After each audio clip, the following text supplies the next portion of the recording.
তোমার যে সহধর্মিণী তিনি বোবা, তার সাথে 1 মাস 12 দিন তুমি প্রেম করলে, তারপর তাকে বিয়ে করলে। একজন বোবা মানুষ, তিনি কথা বলতে পারছে না, তুমি কেন তাকে বিয়ে করলে? কারণ তার মনরে আমি ভালো পাইছি। তার তো আর টাকা পয়সার দিকে কিংবা চেহারা, আর একটা পুরুষ মানুষ চাই মানসিক শান্তি, সে তো আর টাকা পয়সা খুঁজে না। বউকে যত ভালোবাসো তত সব। আর দ্বিতীয়ত ওই তো একজন বাক প্রতিবন্ধী, বোবা, কথা দাঁড়া না, ওরে ভালোবাসতে আল্লাহ আরো বেশি ভালোবাসবো আমার। আর দ্বিতীয়ত ওর মনরেও খুব ভালো পাইছি। লাইফে অনেক মেয়ে আসছে, বাট আল্লাহ তো তাকদিরে লেখা রাখতে পারতো ওদের সাথে। ওর সাথে আমার হয় নাই, আল্লাহ ওর সাথে আমার রুহ জগতের সাথে হয়তো মিলিত আসলে হয়ে গেছে। তোমাদের প্রেমের যে গল্পটা, সেটা কোন জায়গা থেকে শুরু হলো? ফেসবুক থেকে। 1 সপ্তাহের ভিতরে ওর মানে এতটা মায়া জন্ম হয়ে গেছে আমার ভিতরে, এটা বলার বাইরে হয়ে গেছে, যে আমার অবিশ্বাস্য যে অল্প সময়ের ভিতরে ওর কিভাবে এত মায়া জন্ম হয়ে গেল। 4-5 দিনের ভিতরে ওর প্রতি আমার একটা টার্গেট ছিল যে ওর লোকেশনটা পাবো আর ওরে বিয়ে করাবো। তো ওর আম্মুর সাথে আমার পরিচয় করে দিল। ওর আম্মু থাকে কাতারে।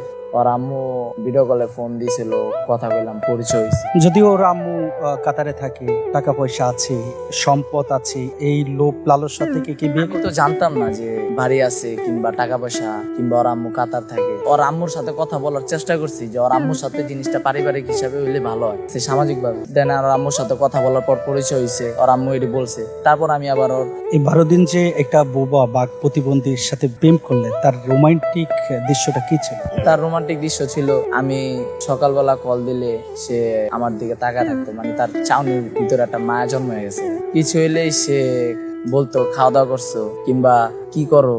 বা সে তো কথা বলতে পারে না, তুমি কেমনে বুঝতা যে খাওয়া দাওয়া করছো, কি করো, কইতে গাইছো, কাম করছো? তাও এইটাই জিজ্ঞাসা করতো। আমি কইছি আমি একটা পুরুষ মানুষ, ছোট থেকে দেখলাম যে ওই আমার প্রতি অনেকটাই কেয়ারিং।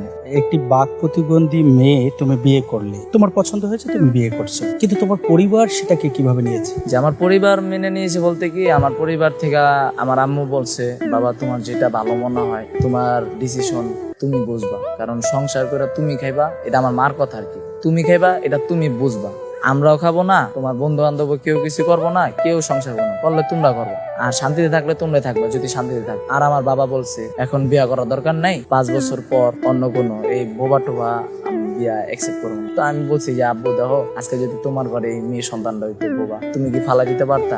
আরো এখন সমাজের থেকে মনে করেন সম্মান পাইবো না। আর দ্বিতীয়ত আমার বিয়া করার পর থেকে আমি এক জায়গায় গেলে ও আমার দ্বারা সম্মান। তা আমি চিন্তা করছি যে ওরে যদি আমি ভালোবাসতে পারি, ওরে যদি আমি আগলা রাখতে পারি, আমার লাইফ ফিউচার এই পর্যন্তই, আমার ওর কাছে আর কিছু চাওয়া নেই। আমি আমার শাশুড়িরে বলি, অনেক ছেলেরা, অনেক বাইরে প্রতিবেশীরা বলে এ মেরে বিয়া করছিস, তো শাশুড়ি কি দিছে, কত লাখ টাকা দিছে, কত কি করব, এটা ওইটা। আমি আমার শাশুড়িরে পরও কই আগে কই যে দেখেন, আপনার কাছে আমি যেটা চাইছি, আল্লাহর কাছে আমি যেটা চাইছি, ওটা আমি